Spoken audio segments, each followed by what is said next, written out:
So hello, welcome to the viewers of Dataquest in our latest series of talks. Today we have Gyan Pandey, Head Digital CDO, Voltas Limited, a Tata Enterprise. Welcome, Gyan. Thank you, Sunil. Thank you for having me here. It's my privilege to be a part of this discussion. Yeah. And I look forward to a lot of learning and cross-sharing the knowledge in this session today. Great, great. So looking forward to hear from you too. So I'll just get straight to it. So if you see, the role of the CIO has changed a lot in the last couple of decades, and it keeps changing.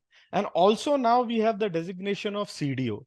So there is some confusion among the people around the CDO. So can you tell us something about the CIO, CDO, and going forward, will we have only one of these designations? What is the how is the role changing? Well, I can very difficult to precisely predict about the future. Sure.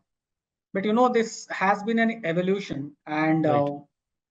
the term CIO, CDO, and to some extent CTO also has been being used interchangeably, and you will find a lot of commonalities in these roles. Like if I take more the CIO aspect, we all know that is a more business centric role where the focus is to take the technology users leveraging the technology, you help to business growth, make the process excellence, and you also optimize the IT cost, just like any other function. Digital is something which has started buzzing from the last 5-7 years, and every CIO has been working on that. And in that process, their role has been focused on the digital transformation journey. Along with the digital transformation, the cybersecurity also came along with this. Some of the, I will say, industry verticals, they have a dedicated role for the CISO, which is mandated by the, let's say, the statutes, for example, banking and the financial sectors. But in many cases, you'll find that, okay, either CIO is also wearing the hat of a chief security or information security officer, or they have somebody in the team to assist it out. The CDO, chief digital officer, also in many scenarios, you will find that it is again being played by the CIO.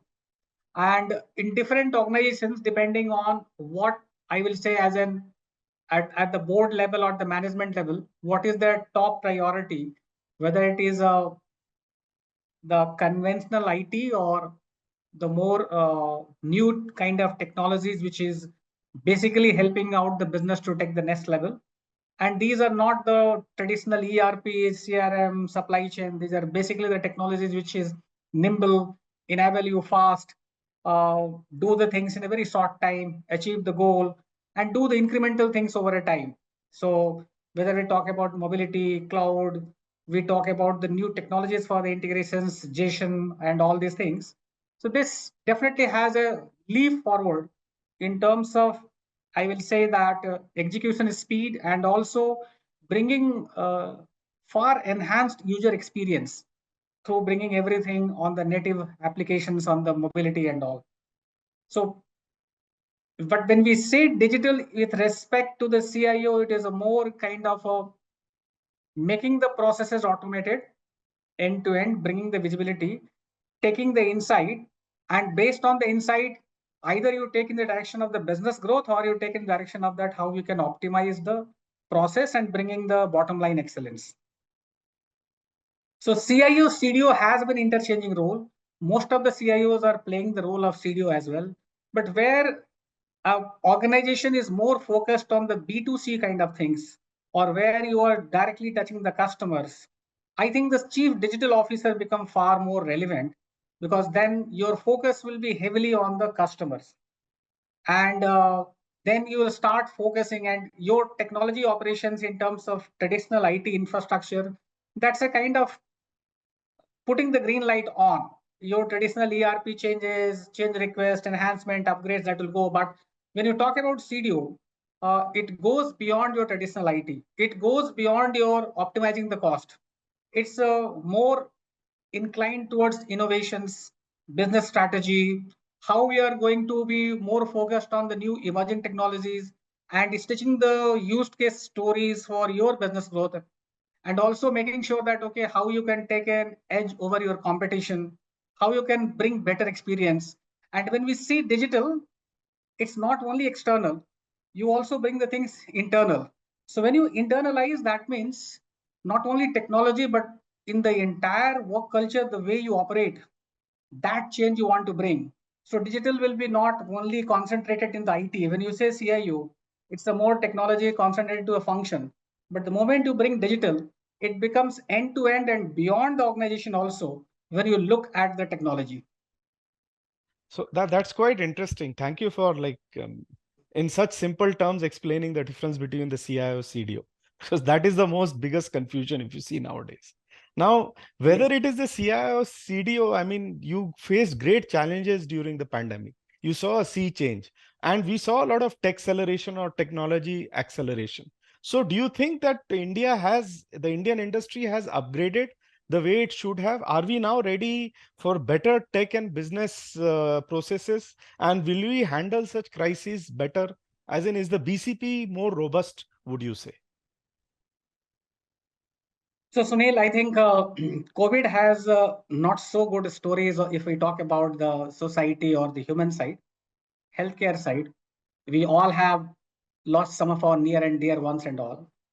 But there is always a kind of, if there is some problem happens, there is an opportunity to do the improvements.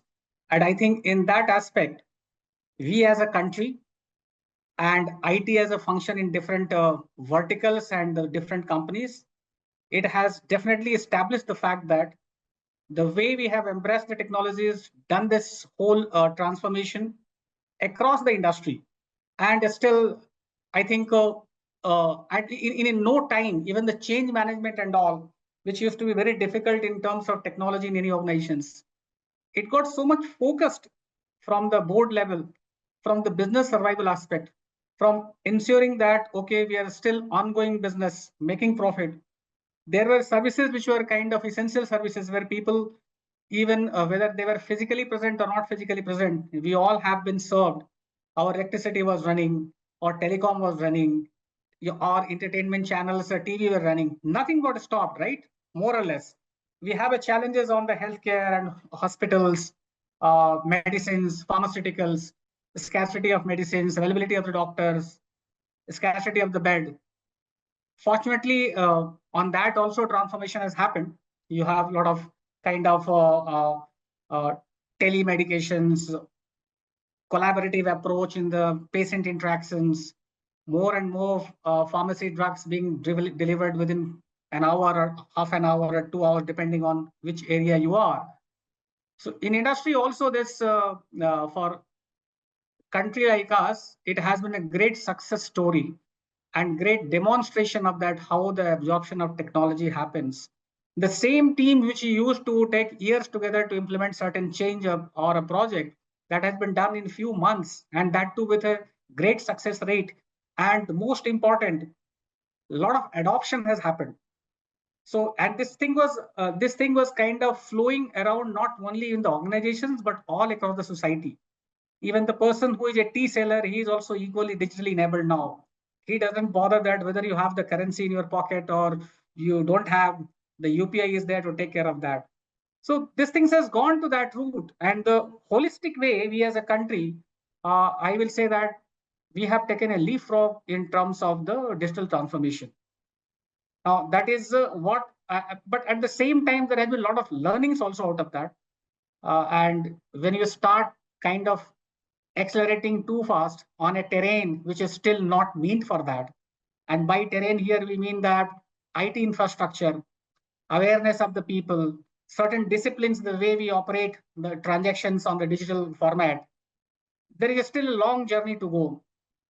There are a lot of initiatives from the government and similarly the initiatives within the organizations where the cybersecurity become not a IT functions priority, but it is a board priority. Every company has one of the risks within their top 10 risk register. Cybersecurity is there. Irrespective whether you have experienced this any security incident or not, there will be a cybersecurity priority because there are enough evidences and cases, and it is not how strong or how hardened your infra is or how informed your users are. One day, everybody has to go through that. So better get prepared, be informed, and bring a resilience that how fast and quickly you can recover without having any, I will say, loss or theft of data, which causes you the statutory kind of penalties and all. That is what the whole things are. And on this journey, I think we as a country and different verticals, some industry verticals, let's say BFSI and all, they definitely have an edge because they were some early adopters. But other industries, if you say traditional manufacturing and all, we are still on that journey. I agree with you. I mean, it was a big tragedy, but we have leapfrogged. In many areas, we have leapfrogged. So I think we should salute the country that they could do that. Definitely. Yeah. We also salute to the people here that right. We there could be the government initiatives which definitely disrupts the entire ecosystem, and there has been a hard time for the people. Right. But I think the people in this country has taken that courage and they adopted to this, which is a very big thing. Yeah. So demonetization, that has a lot of ripple effect in the society, especially to the poor people and daily wager and all. One of the very big risk item which was there, that we as a country are not a very literate people, but digitally empowered people, which is a very big risk. I don't know what is written or not written. People are now giving the voice command on their Android phone to know the things, to do the transactions, which they definitely speaks huge volume, the kind of success story we have created. So that has been one disruption which took place in the last few years. I'd like to talk of another, disruption, that is ChatGPT. Now, ChatGPT already has search engines scrambling. People are using it as their, academic assistant, as to write applications, complaints. But will this come in the future in a big way in businesses? And will the CIO and CDO have to take into account the impact of ChatGPT on businesses? Sunil, I think nowadays any discussion happens in the IT fraternity or extended fraternity. Right. I don't think that this particular topic will be missed. Whether it's the item first or in the middle, this will come. And I would have surprised that if you have not asked this question. ChatGPT is something which has, I will say that it has completely swept the thought process and what it can do. And we are still kind of contemplating and we're still kind of visualizing what it can impact and what it can bring. It's not that it's the first of its kind. Let's say AI was there, MLDL was there, but the chat GPT's maturity, the moment it is launched, the kind of maturity that where on one end, when we see the very primitive use of that as a conversational search, where you put a question and it gives you the best of the answers depending on whatever the content it is there till 2021 as a recommendations and all, that's a mind blowing. I mean, you go and ask the questions and it is still talks about the ethics, it talks about the legal compliances. People are experimenting on that. And believe me, in a day, at least half an hour I spent on chat GPT asking some of the silly questions, trying to understand, okay, how their AI algorithms is matured. And if you ask some of the questions which probably you don't want to know, but just to test it out on many of the areas which could be legally not right, ethically not correct, but ChatGPT has that maturity to answer that. Yes, to what extent it has matured or not, that is still a journey. But the first-hand experience is mind-blowing. The people are really japped and amazed. At the same time, looking at its potential, it definitely offers a huge opportunity in terms of your business process automations, in terms of your many of the skilled level job which this will take care of, and this will definitely take care of in a much more efficient way. Already many of the universities, colleges, they have banned it. Remember the days when calculator was brought in? In our days, from the childhood, we have been trained, rather we have been trained to be fast in the computation. Current days children, they don't know, I mean, that computational skills, but that doesn't mean they are not intelligent or they are, I will say that they are not good students. Rating them based on that is not correct. because you don't need to use the brain for that. One of the very pertinent fear, which basically on the academia is talking about, that the ability to think deep, ability to visualize, ability to express the things, probably that will be getting lost. But I think it is too early to say all these things. There will be innovations, there will be things, but keeping this aside and all, I am very optimistic.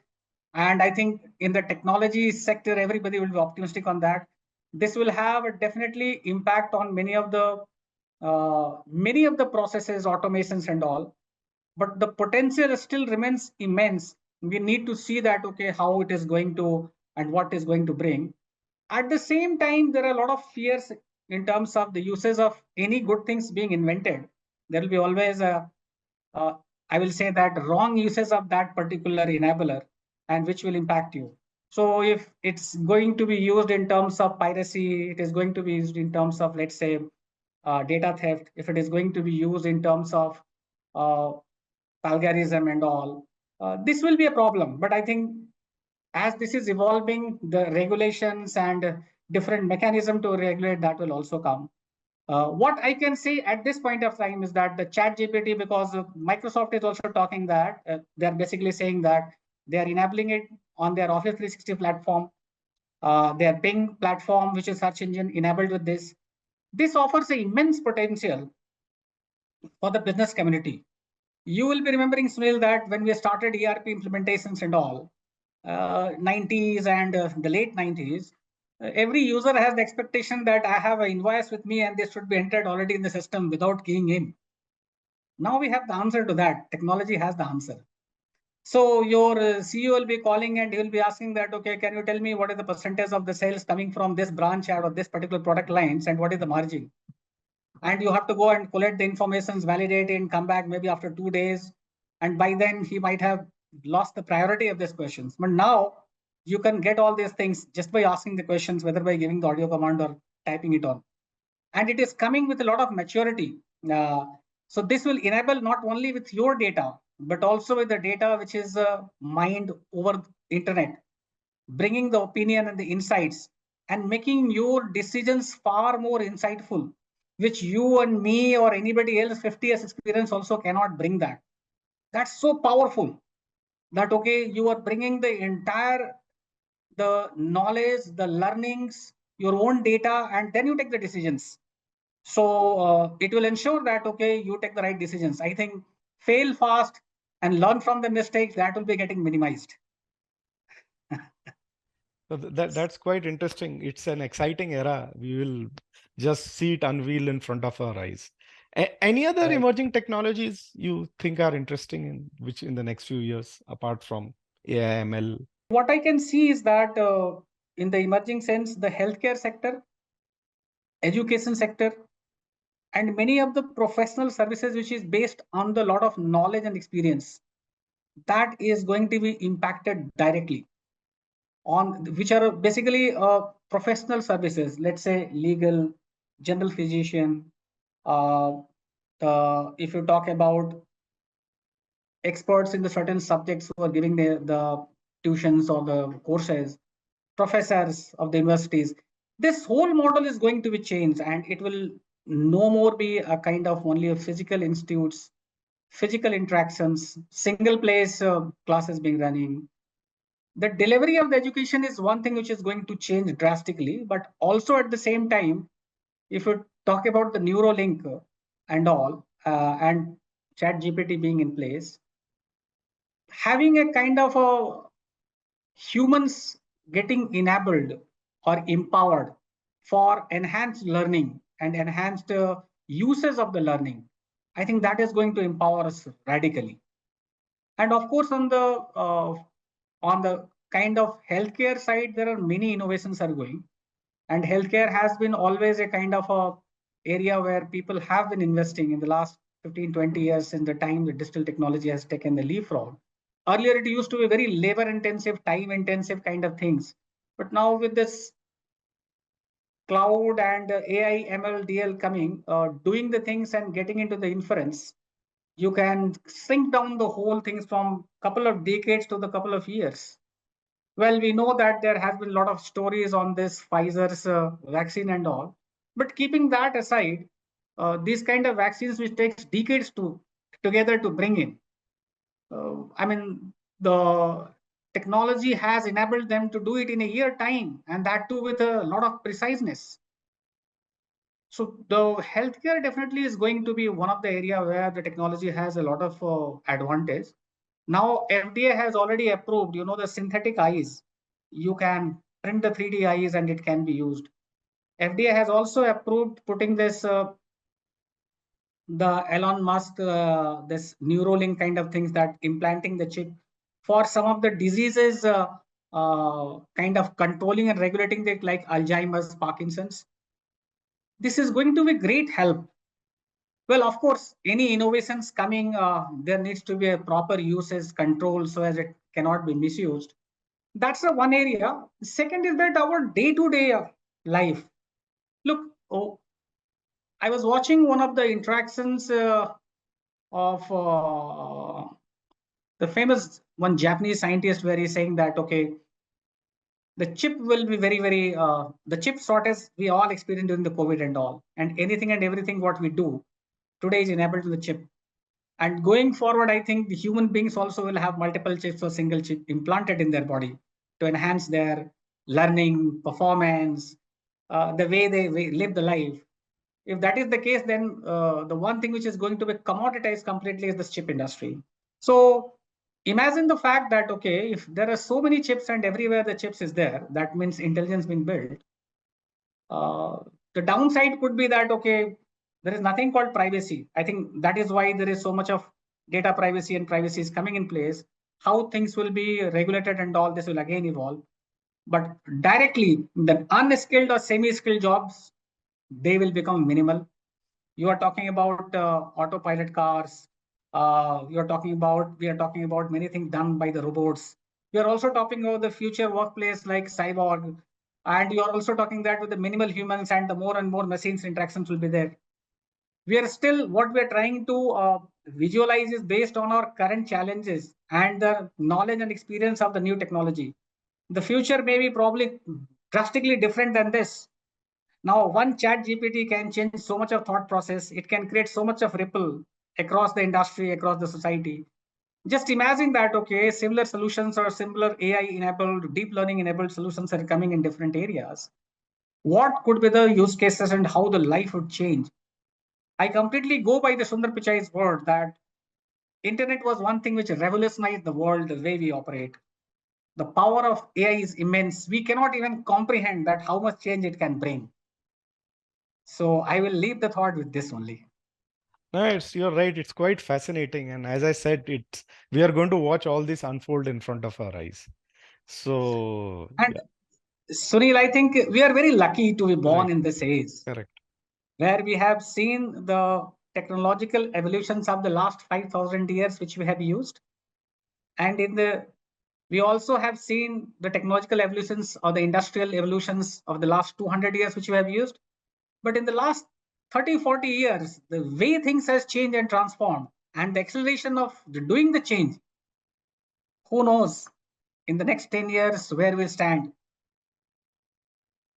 Yeah, I agree. So I think I'll ask one final question, more practical question. What is your advice for someone who has just become a CIO or CDO? So first and foremost thing, one has to be very clear that knowing the technology that is definitely there, you should know. You are the right person to know.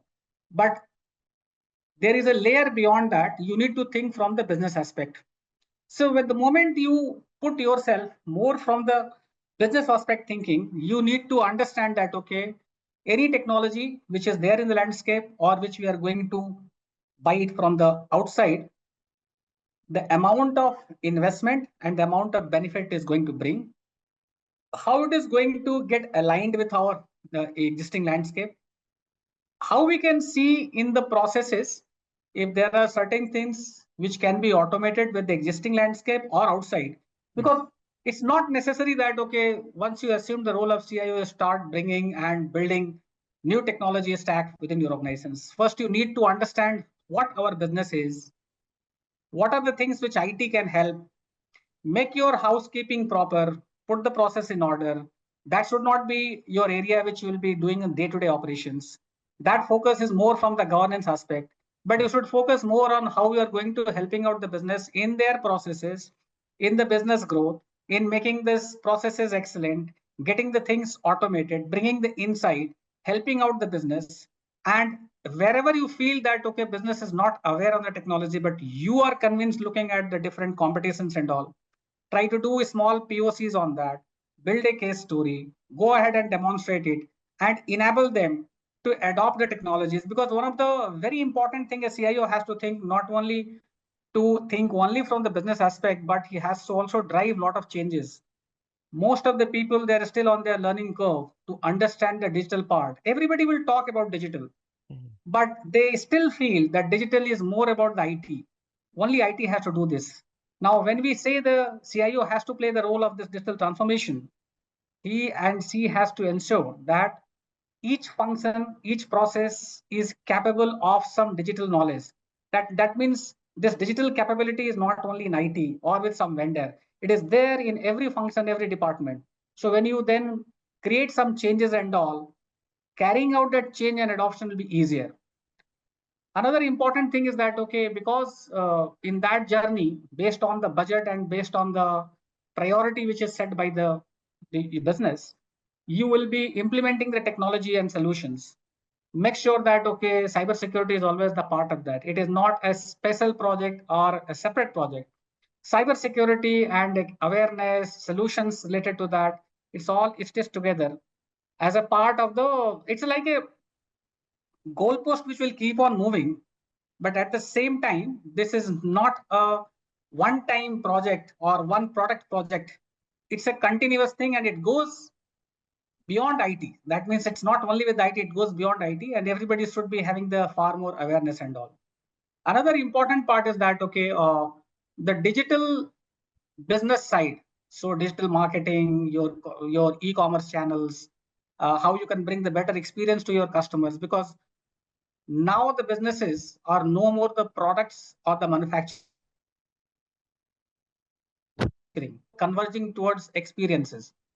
So if everything is converging towards experiences, you need to ensure that, okay, how your customer is getting a better experience or how an end user is getting that experience.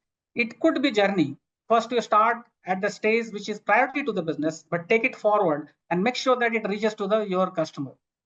The same goes your internal employees also, how you can make their life simpler, easier, because they are the greatest bottleneck in terms of any kind of change you're driving.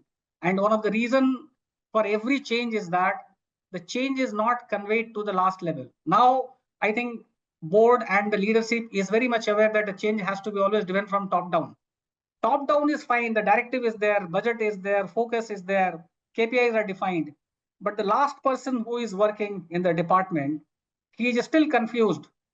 Rather, he is doing this because it will impact his appraisal, or he has a fear that my boss will ask that what is the progress I made. So CIO has to ensure that till the last level, the message of this innovation and how it is going to impact his work. So as he should feel excited rather than confused, and rather than being not the part of that journey. Because this will, once you bring this for one project, for two projects, this will become the culture.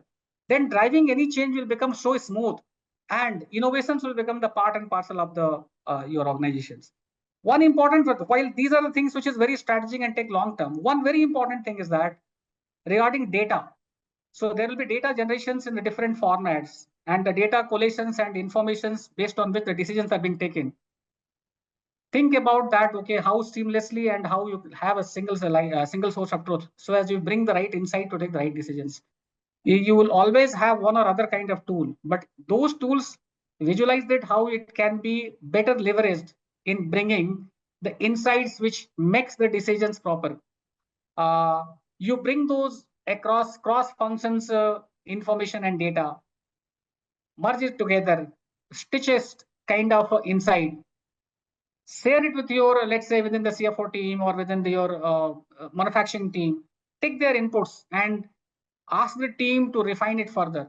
When you go and bring this kind of insights, I'm 100% sure that they will find something new which they probably have been looking for. And this will create interest them to drive it out. The moment this get connected, you leave the business to drive. One of the traditional mistakes many of the IT people do is that the feeling that it is an IT project, so it's be driven by the IT people. We have the say to this. We need to come out of this. It's not basically trying to say that business is superior or at the same time IT is superior. Basically, what is the ultimate objective is that the business should gain it. Technology is always superior, but technology is superior in helping the business to grow further. Right. If you stock technology per se isolated way, it has no value. Right. So, and technology is very flexible. If you try to define your business process on the paper with all the exceptions, implementing that in technology is a cakewalk. Right. But if you bring the technology and try to fit the process, it will be a nightmare. And many times it fails. Right. So ensure that, okay, processes are properly defined. And last but not the least, I will say that always have an eye what you are spending and what you are getting. Ultimately, the business of the business is to do the business, and you are also one of the function to ensure that the all business functions are being done in a cost-effective way. Yeah. So that's very useful advice. And overall, it's been a very fascinating and detailed discussion. So I'd really like to thank you for your insights. Thanks, Sunil. It's a pleasure to be with you, and I look forward for the future interactions. Thank you very much. Thank you.